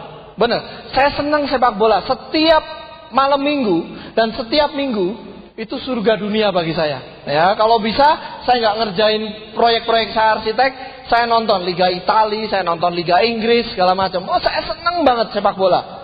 Dan Anda tahu ketika saya menjalankan bisnis ini pada bulan Juni tahun 2002, itu ada event terbesar Piala Dunia waktu itu. Dan Anda tahu itu bulan-bulan paling menyenangkan bagi semua penggemar sepak bola. Tapi satu pertandingan pun, kecuali final, saya tidak nonton satu pertandingan pun. Gara-gara apa? Karena saya berpikir gini, saya nonton sekarang, saya berhenti momentum saya. Bisnis saya akan berhenti momentumnya. Dan saya tidak akan mengorbankan impian saya hanya untuk hal kecil. Jadi saya jalankan bisnis ini, nggak nonton nggak apa-apa. Saat itu nggak nonton nggak apa-apa. Nggak enak sama sekali. Anda tahu, kalau Anda masih ingat Piala Dunia yang lalu, tim favorit saya itu Jerman. Pertandingan pertama Jerman itu melawan Arab Saudi. Dan pada saat yang sama saya melakukan presentasi, penjelasan di sebuah kota di Wonogiri sana, dan itu tempat di mana sinyal handphone itu udah blank spot, nggak ada sinyal. Saya melakukan presentasi di sebuah rumah yang kecil, sebelah sana ini ada sekat, di sebelah sini ada sekat lemari. Saya presentasi di sini, prospeknya ada sekitar 5 orang, dan di sebelah sana ada TV yang nyala, dan ada beberapa orang yang nonton sepak bola. Pertandingan antara Jerman melawan Arab Saudi. Anda tahu, ketika saya presentasi di sana teriak gol, saya langsung berhenti presentasinya. Yang gol Jerman atau yang gol Arab Saudi gitu loh. Presentasi lagi, gol, saya berhenti. Sampai malam waktu itu presentasinya, sampai sekitar jam 9. Dan saya pulang, naik mobil, nyetir. Begitu handphone saya ada sinyal, ada SMS masuk. Itu SMS dari istri saya. Dan istri saya mengatakan, Jerman Arab Saudi 8-0. Saya dalam hati, kok mau-maunya saya jalan bisnis ini ya? Harusnya saya nonton tadi. Tapi gak apa-apa Bapak Ibu sekalian. Saya hanya menghibur diri saya sendiri bahwa hari ini saya gak bisa nonton lewat televisi. Tapi suatu saat nanti ketika saya punya kebebasan waktu, saya akan nonton langsung pertandingannya, ya. Paling berat itu adalah mengalahkan diri sendiri, keluar dari zona kenyamanan. Pertanyaannya adalah, apakah impian kita itu lebih besar daripada zona kenyamanan kita? Kita menunda bukan untuk selamanya. Saya ketika menikah dengan istri saya, kami nggak ada yang namanya bulan madu. Ya, begitu selesai menikah, saya tetap jalankan bisnis ini siang malam. Nggak ada yang namanya jalan-jalan. Ya, itu tantangan dan itu paling berat. Makanya Bapak Ibu sekalian, banyak orang yang mengatakan tantangan terbesar adalah mengalahkan diri sendiri, dan saya rasakan itu memang benar. Tapi kemenangan terbesar adalah kalau Anda bisa mengalahkan diri Anda sendiri. Itu kemenangan terbesar Bapak Ibu. Sekarang saya bisa bangga ceritain ini kepada Anda. Dulu nyesek Bapak Ibu, benar, sakit. Sekarang saya bisa ketawa-ketawa kayak gini gitu. Pada saat jalanin, nggak enak banget. Anda udah tahu kan, kebanyakan di sini mahasiswa, Anda udah pernah jalanin yang namanya ospek kan? Ya, digojok, tahu kan, pelonco. Nah, itu kan nggak enak ketika Anda jalanin. Saya dulu juga ketika di Unpar kena gojlokan. Waduh, kalau badan saya lebih gede dari senior udah saya pukulin itu. Kesel banget rasanya, bener kesel. Satu, badan lebih kerempeng waktu itu, jauh lebih kerempeng dari sekarang. Kedua, kalah banyak, ya kan? Seniornya lebih banyak, ya udah nggak berani gitu. Suruh dilumpur, ya kan? Suruh guling-guling, dingin-dingin, udah guling-guling. Tapi pada saat Anda tahu, 1 tahun kemudian ketika saya punya adik kelas yang juga di pelonco, apa yang terjadi? Cerita, wah dengan bangga, kalau kamu nggak seberapa. Dulu kakak kelasmu ini, lebih berat dari itu. Lebih berat kok bangga. Dulu waktu ngejalanin, pengennya mukulin senior itu. Nah sama di bisnis ini. Saya tahu Anda sekarang di posisi di mana Anda nggak enak. Kadang-kadang Anda mau berhenti di bisnis ini karena negatif, karena Anda mungkin pasangan Anda masih negatif, orang-orang yang Anda jelaskan masih negatif.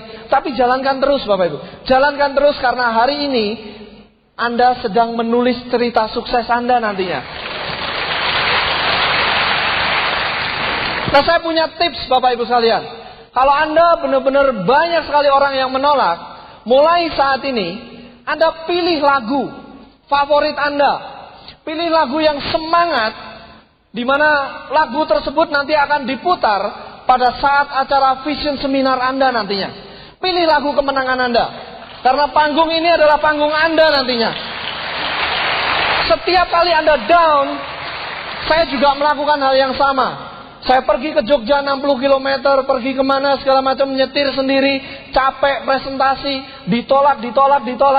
Saya masuk ke mobil, saya masukkan CD saya, dan itu adalah lagu saya nanti kalau saya maju ke atas panggung. Ya, lagu saya. Ini lagu saya, Bapak Ibu. Saya setir. Saya hanya fokus pada impian saya. Saya nggak peduli orang mau negatif, mau ngomong apa, yang jelas suatu saat nanti saya akan freedom di bisnis ini. Saya setir, saya fokus. Saya hanya ikuti upline saya. Ya, bikin lagu ini adalah lagu yang membuat Anda semangat. Anda bayangkan Anda maju di atas panggung pada saat Anda ditolak. Ini yang membuat saya kuat. Ya, dan setiap kali lagu ini berkumandang, saya nggak peduli lagi sama orang-orang yang negatif. Lagu ini itu sudah sejak dari saya ketika itu masih bintang 7. Saya sudah pilih lagu saya untuk naik. Nah, pilih lagu Anda, Bapak Ibu. Mulai sekarang cari lagu Anda, ya, yang akan dikumandangkan di acara yang akan menobatkan Anda sebagai seorang pemenang. Ya, itu enak sekali rasanya. Apalagi begitu Anda naik panggung, nginget orang yang menolak Anda. Anda bronze lion, Anda terima BMW Anda terima mobil Anda segala macam. Anda ingat orang-orang yang menolak Anda. Lucu sekali, Bapak Ibu. Lucu sekali waktu itu. Benar. Asik, Bapak Ibu. Ya. Perjuangan memang harus dilalui. Tapi hasilnya itu sangat amat berharga, Bapak Ibu. Kebebasan waktu. Kalau kita mau hitung-hitungan, kalau Anda pengen hitung-hitungan, saya kasih hitung-hitungannya. Ketika saya 2,5 tahun menjalankan bisnis ini, ya hitung ya, 2,5 tahun saya menjalankan bisnis TNC, peringkat saya waktu itu bronze lion. Dan mulai saat itu saya mulai hitung, saya jumlahkan seluruh penghasilan saya yang saya dapat di bisnis ini. Mulai dari bintang 4, saya join bulan pertama bintang 4, bintang 5, bintang 6, bintang 7, bintang 8, sampai bronze lion, sampai sharing internasional, saya total semua penghasilan saya. Lalu, saya ketemu angka ini, saya mulai berpikir, kalau seandainya dulu, Tianxi belum masuk ke Indonesia. Seandainya Tianxi belum masuk ke Indonesia, atau saya nggak dikenalkan bisnis Tianxi, berarti saya harus mencari uang itu dari bisnis konsultan arsitek saya. Dan kalau saya hitung, kalau rata-rata peak performance saya, jadi artinya gini, perusahaan arsitek saya itu memiliki proyek yang bagus, dengan kualitas proyeknya yang bagus, yang menghasilkan fee yang cukup tinggi. Saya harus kerja dari pagi sampai sore, kadang-kadang lembur, kadang-kadang nggak tidur, dari Senin sampai Sabtu selama 16 tahun, Bapak Ibu. 16 tahun saya harus kerja.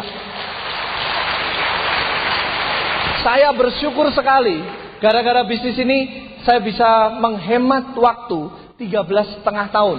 Ya kan, saya 2,5 tahun aja dapat gara-gara bisnis Tianxi. Nah, Bapak Ibu sekalian, bayangkan, memang betul selama 2,5 tahun saya mengorbankan zona kenyamanan saya. Saya mengorbankan nonton sepak bola, Bapak Ibu. Saya nggak pernah nonton sepak bola sejak saya jalankan bisnis ini. Ya, sekali dua kali setelah saya bronze line ke atas, saya baru mulai nonton, ya kan?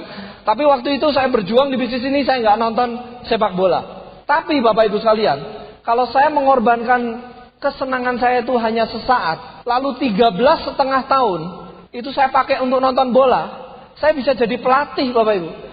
Benar nggak? Saya bisa jadi pelatih di sini. Nah, kalau Bapak Ibu sekalian menjalankan bisnis ini, kadang-kadang Anda merasa kok saya harus meninggalkan anak saya harus sore harusnya santai di rumah, jalan-jalan ke mall, tapi Anda harus menjalankan bisnis ini, minggu harus hadir di acara seminar seperti ini. Nikmati aja, Bapak Ibu, nikmati. Dan Anda nanti 2,5 tahun yang akan datang, Anda bisa kalkulasi. Kalau Anda mengorbankan waktu untuk keluarga Anda, dan Anda hemat 13,5 tahun, enak nggak punya kebebasan waktu untuk bersama dengan keluarga yang Anda cintai 13,5 tahun? Ya, enak nggak? Kebebasan waktu. Itu yang bisa Anda dapatkan nantinya. Saya nggak sempat bulan madu, tapi kemarin Unicorn mengundang saya ke Mataram, ke acara Vision Seminar seperti ini. Dan sengaja kami berdua mengatakan, oke, nanti pulang dari Vision Seminar, kita extend, stay di Mataram dulu. Dan memang betul kita extend, kita jalan main-main ke Gili Trawangan. Itu indah sekali Bapak Ibu. Saya memang melihat pantai yang indah. Di Bali itu ada pantai yang indah banyak sekali. Tapi begitu sampai ke Gili Trawangan, Lombok, saya melihat edan, airnya biru bening Bapak Ibu. Bening sekali. Dan paling enak itu hari Senin Bapak Ibu. Hari Senin semuanya pada kerja, kita ke pantai. Bapak Ibu sekalian, kalau ke pantai hari Senin itu enak loh. Benar. Anda mesti coba hari Senin ke pantai. Anda tahu? Istri saya itu paling takut yang namanya berenang di laut, itu paling takut. Setiap kali berenang langsung negatif thinking. Nanti jangan-jangan dimakan hiu segala macam. Karena nggak kelihatan dasarnya gitu loh. Tapi kali ini nggak tahan dia berenang juga gitu loh. Bening banget Bapak Ibu. Waduh, sekali-sekali deh kita jalan-jalan sama-sama ya. Tapi bintang 8 dulu gitu ya. Nanti kita adakan Collider Weekend khusus bintang 8 ya di Gili Trawangan nanti. Akhirnya kami berdua snorkeling, enak sekali itu. Menikmati pemandangan karang-karang laut, ada ikan-ikannya. Dan saya pikir apa Bapak Ibu? Untung waktu itu Tuhan memberikan bisnis ini kepada saya. Ini adalah jalan yang diberikan oleh Yang Maha Kuasa untuk saya berdua. Ini adalah anugerah bagi saya melalui para upline saya. Ya, luar biasa sekali kehidupan yang kami miliki saat ini. Kebebasan waktu. Ya, sekarang sejak tahun 2004 awal itu saya sudah memutuskan untuk menonaktifkan perusahaan saya. Ya, jadi saya sekarang sudah full time di bisnis ini. Yang tadinya saya harus bangun pagi, harus ke kantor, sekarang saya boleh bangun semau saya. Ya, kita boleh pergi di mana kami suka. Ya, itu luar biasa sekali bisnis ini Bapak Ibu. Dan banyak sekali hal yang saya dapatkan selain materi. Ya, kalau materi jelas, harga barang jadi makin murah, itu udah jelas sekali gitu. Ya, kalau saya lihat sekarang pemerintah udah setengah mati menaikkan harga BBM, menghilangkan subsidi untuk kemakmuran bangsa. Saya melihat banyak sekali demo-demo gitu. Ya, dulu saya waktu mahasiswa saya juga seneng demo. Waktu mahasiswa saya seneng demo gitu loh. Waktu tahun-tahun 98 itu pernah saya ikut demo. Tapi sekarang saya pikir-pikir, orang pejabat-pejabat itu kan pada kerja gitu. Mereka pada mikir segala macam, susah payah untuk mengangkat bangsa ini. Ya, sekarang ngapain kita demo gitu? Kalau demo itu kan tidak membuat orang yang kelaparan itu kenyang, betul kan? Demo tidak membuat orang lain yang nggak bisa sekolah itu jadi bisa sekolah. Tapi kalau Anda mau kerja keras, Anda dapat uang, Anda bisa sumbangkan ke mereka, mereka bisa makan, mereka bisa sekolah. Ya. Kerja keras. Dan saya makin cinta ke Unicorn ini, ya, ke organisasi support Unicorn. Kalau kita membangun bisnis ini, kita membangun bisnis semacam keluarga besar. Saya dapat keluarga baru di sini. Dan keluarga yang penuh cinta kasih kepada sesama. Unicorn bukan hanya peduli untuk mengangkat Anda supaya jadi orang kaya, enggak. Tapi kalau Anda masuk ke dalam keluarga besar Unicorn, Anda juga berarti peduli terhadap sesama. Ya, karena Unicorn juga punya kegiatan sosial, yaitu menyumbang ke panti asuhan. Salah satunya saya datang waktu itu ke salah satu panti asuhan Aisyah di Yogyakarta. Kasihan sekali itu anak kecil yang dia sudah yatim, ya, dia nggak punya orang tua. Dan saya bangga sekali saat itu saya berada di dalam keluarga besar Unicorn yang sangat amat peduli terhadap sesama. Ya. Dan selain materi, kita juga dapetin persaudaraan Bapak Ibu. Banyak teman-teman saya yang nolak. Banyak yang kadang-kadang kalau sekarang saya telepon nggak diangkat lagi. Anda pernah seperti itu, punya teman yang friend kayak gitu ya. Tapi begitu dia tahu Anda di Tiansi, dia udah nggak mau angkat lagi. Ada kan? Ada. Saya pernah ngundang orang datang ke sini, dia bilang enggak, kalau saya seminar seperti ini saya nggak mau. Loh, kenapa nggak mau? Takut termotivasi. Ya, saya bilang. Saya baru dengar istilah baru itu. Enggak, nanti termotivasi. Gitu. Takut gitu. Banyak orang yang menganggap acara seperti ini hanya iming-iming. Ini nggak iming-iming sama sekali. Coba Bapak Ibu bayangkan. Kalau misalkan saya pengusaha pabrik, dan ada kawan saya seorang pengusaha pabrik juga. Kalau saya mau bekerja sama dengan beliau, saya katakan, yuk kita sinergi pabrik kita. Saya melihat saya punya potensi, kalau kita bisa sinergi, kita bisa menghasilkan potensi bisnis seperti ini. Apa yang saya katakan? Prospeknya kan, potensinya kan, itu udah terjadi belum? Belum. Tapi kan saya mengatakan, Pak, kalau kita sinergi, ini loh yang bisa kita dapatkan. Dia pasti minta dulu, apa untungnya saya sinergi dengan Anda. Nah makanya kita tunjukin dulu, apakah itu iming-iming? Bukan, itu bukan iming-iming gitu. Ya, masa saya mau sinergi ngomongnya gini, Pak, yuk Pak, sinergi yuk Pak. Siapa tahu kita untung, siapa tahu. Terus gimana nanti ke depannya? Ya, gampang lah, nanti lihat aja di depan gimana caranya. Kira-kira mau nggak kalau Anda sebagai pengusaha sinergi dengan saya dengan cara seperti itu? Untung nggak? Ya belum tentu Pak. Syukur-syukur aja untung. Nggak ada yang mau orang sinergi seperti itu. Nah, sama di acara seperti ini Anda akan diperlihatkan. Ini loh yang bisa Anda dapatkan. Orang yang mengundang Anda kemari peduli terhadap masa depan Anda. Mereka ingin melihatkan visinya, ya, potensinya. Kalau Anda mau bekerja sama dengan orang yang mengundang Anda kemari, inilah yang bisa Anda dapatkan nantinya. Ya, saya ingin Anda melihat cerita saya ini bukan hanya karena seorang Edo yang sukses. Tapi coba ganti nama saya Edo menjadi Anda. Inilah masa depan Anda. Suatu saat Anda juga bisa sukses di sini. Saya yakin Anda bisa sukses kalau Anda mau ikuti sistem. Unicorn sudah menyediakan sistemnya. Jadi Anda tinggal ikuti. Nah, apa itu sistem? Sistem itu adalah sesuatu yang kalau Anda ikuti hasilnya jelas. Saya ingin menunjukkan kepada Anda apa itu sistem. Ini bukan magic, bukan sihir. Anda hanya pikirkan salah satu angka. Terserah Anda mau pilih berapa. Ya.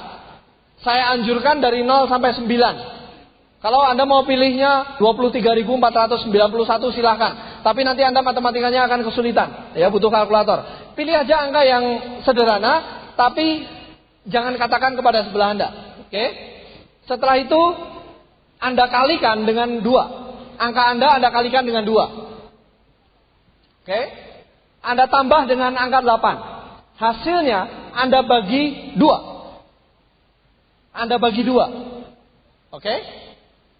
Setelah itu Anda kurangi angka yang Anda pikirkan tadi. Udah ketemu hasilnya? Udah? Sekarang saya mau tanya, di sana berapa angkanya? 4. Di sini berapa? 4. Di sana berapa? 4. Di atas? 4 semua. Oke, sekarang saya tanya, siapa yang memulai dari angka 0? Ada? 0. Ada beberapa. Siapa yang mulai dari angka 1? Banyak. Siapa yang mulai dari angka 4? 2? Oh, banyak. 9? 9 banyak, angka bagus. 8? Mulai dari 8? Oh, banyak. Jadi artinya apa? Anda mulai di angka berapapun ketemu 4, kecuali Anda salah. Kalau Anda udah lupa caranya mengalihkan, membagi, mengurangi, mungkin Anda keliru jawabannya. Artinya apa Bapak Ibu sekalian? Anda mau latar belakang mahasiswa, mau latar belakang seorang S2, mau latar belakang dokter. Kalau Anda ikuti sistem unicorn, Anda akan ketemu 4 orang yang serius dan Anda God Lion. Itu namanya sistem Bapak Ibu. Ya, itu yang namanya sistem. Anda tinggal ikuti aja. Apa susahnya ngikutin? Ya, yang paling susah kalau kita mengikuti sesuatu adalah apakah kita mau menekan ego kita. Apakah kita mau rendah hati untuk belajar? Ya, rendah hati untuk belajar. Mungkin sponsor Anda lebih muda dari Anda. Ya, nah itu mengenai sistem Bapak Ibu. Ya, yang kami dapatkan lagi selain banyak sekali teman-teman, ya, teman saya banyak sekali menolak. Tapi sekarang saya punya saudara itu hampir di seluruh Indonesia, bahkan sampai ke luar negeri, ke Australia dan sebagainya, gara-gara bisnis ini. Ya, gara-gara bisnis ini. Saya pernah, Bapak Ibu sekalian, ketika isi bensin di luar kota, bukan di kota Solo, di luar kota. Waktu itu saya naik mobil saya Vios, ya, tukang bensinnya bilang apa? Pak, nggak naik BMW ya Pak Edo ya? Kaget saya bilang. Siapa dia? Nggak taunya dia adalah distributor Tiansi, Bapak Ibu. Ya, distributor Tiansi juga. Kalau Anda menjalankan bisnis ini, Bapak Ibu sekalian, Anda akan punya saudara yang jauh lebih banyak. Saudara, Kita nggak pandang mau ada warna kulit, mau agama segala macam, Anda semua adalah saudara saya. Dalam keluarga besar Tiansi United Core Vision. Dan yang saya dapatkan lagi juga penghargaan. Penghargaannya luar biasa Bapak Ibu. Ya, saya nothing sebelumnya. Ya, saya hanya anak seorang pegawai negeri. Ya, tapi melalui bisnis ini saya bisa dihargai sedemikian rupa. Ya, Anda juga bisa Bapak Ibu. Para leader Anda di sini, mereka semua juga dihargai, terkenal bukan hanya di Indonesia, tapi terkenal bahkan di seluruh dunia. Ya, dan mereka dihargai. Saya tekankan Bapak Ibu, mereka dihargai bukan karena uangnya tebel, bukan. Memang betul mereka bonusnya gede, tapi mereka dihargai bukan karena uangnya gede, bonusnya gede, bukan karena itu. Tapi mereka dihargai karena mereka sudah merubah kehidupan ribuan orang. Merubah kehidupan ribuan orang menjadi yang lebih baik. Itulah kesuksesan Bapak Ibu. Itulah kesuksesan di mana kita tidak hanya makmur sendiri, tapi kita bisa mengangkat hidup orang lain. Itu yang namanya kesuksesan sejati. Bapak Ibu sekalian, saya tahu kondisi Anda. Ya, saya tahu kondisi Anda. Banyak sekali hambatan yang membuat Anda nggak bisa jalankan bisnis ini. Tapi coba ingat impian Anda. Impian terbesar saya, ya, yang sudah terwujud di bisnis ini, salah satu yang terwujud di bisnis ini adalah membahagiakan satu-satunya orang tua saya. Anda tahu Bapak Ibu sekalian, tahun 2000, ibu saya itu meninggal dunia. Saya datang dari Bandung ke Solo, saya nungguin ibu saya sakit di rumah sakit. Karena ibu saya sakit, opnam di sana selama 1 bulan penuh. Saya di rumah sakit. Dan sampai akhirnya mama saya meninggal. Saya nggak bisa apa-apa waktu itu. Nggak bisa nangis lagi udah. Benar-benar saya udah nggak bisa nangis karena saya tahu sekali penderitaan ibu saya seperti apa. Dan saya hanya mengatakan kepada ibu saya, "Mah, saya nggak bisa apa-apa. Maafkan saya, selama ini saya belum bisa membalas apapun pada mami. Saya nggak bisa apa-apa, saya belum apa-apa, kerja belum mapan, menikah belum waktu itu. Jadi saya menyesal sekali. Menyesal sekali kenapa nggak dulu saya belajar benar-benar sehingga saya bisa lulus dan saya bisa berbuat sesuatu untuk ibu saya.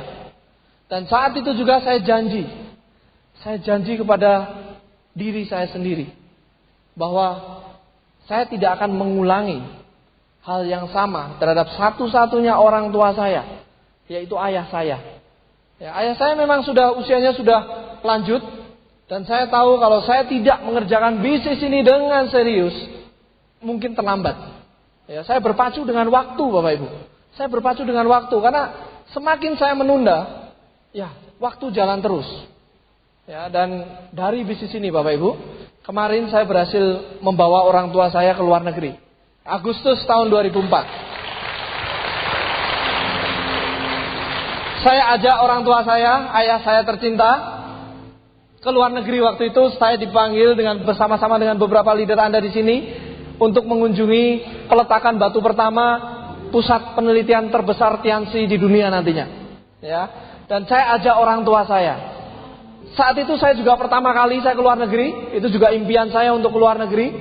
Tapi saya bahagia sekali pada saat itu saya bisa membawa ayah saya satu-satunya untuk jalan-jalan ke sana. Saya melihat raut wajahnya bangga sekali Bapak Ibu sekalian. Ketika bisa jalan-jalan ke luar negeri, ya, kita jalan dengan beberapa leader. Saya cerita ke leader-leader yang lain betapa bangganya dia punya anak seperti saya yang bisa mengajak jalan-jalan ke luar negeri. Sekali lagi Bapak Ibu sekalian, apa yang saya ceritakan bukan saya ingin menyombongkan Anda, tapi nama saya Anda bisa ganti dengan nama Anda. Anda bisa bawa orang tua Anda ke luar negeri juga dari usaha ini. Ya, saya begitu bangga melihat wajah orang tua saya Bapak Ibu. Saya bahagia sekali. Walaupun itu pertama kali, tapi saya melihat ayah saya sudah bekerja keras untuk menyekolahkan anak-anaknya.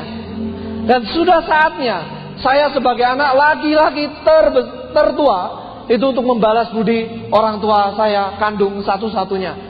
Dan di situ saya melihat wajahnya. Saya melihat senyumnya. Anda mesti lihat Bapak Ibu. Sekali-kali nanti suatu saat saya akan tunjukin videonya. Melihat senyum orang tua saya. Kalaupun saya harus ditolak 1000 kali lagi, saya akan hadapi Bapak Ibu.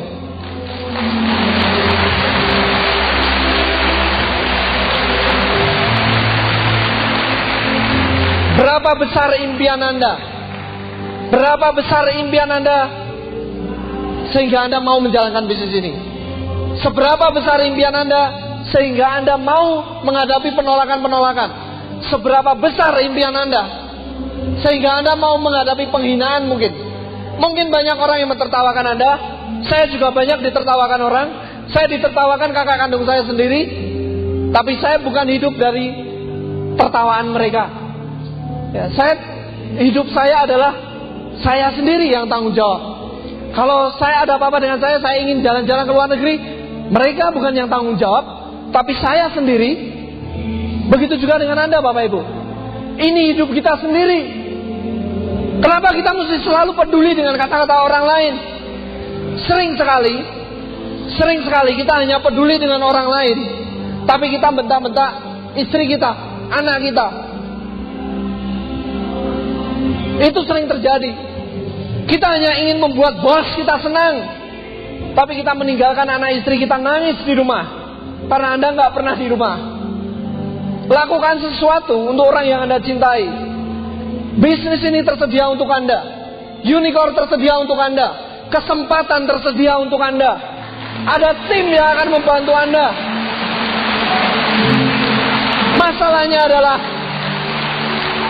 Masalahnya adalah apakah sekarang Anda sudah sadar bahwa ini adalah hidup Anda, bukan hidup orang lain. Anda fokus terhadap masa depan Anda, fokus terhadap masa depan orang-orang yang Anda cintai. Bayar semua apa yang ingin Anda berikan kepada mereka. Pendidikan yang terbaik, jalan-jalan ke luar negeri. Mungkin Anda ingin naik haji, Anda ingin naik hajikan orang tua Anda. Lakukan itu Bapak Ibu. Jangan pernah menyerah. Sukses untuk Anda. Selamat siang.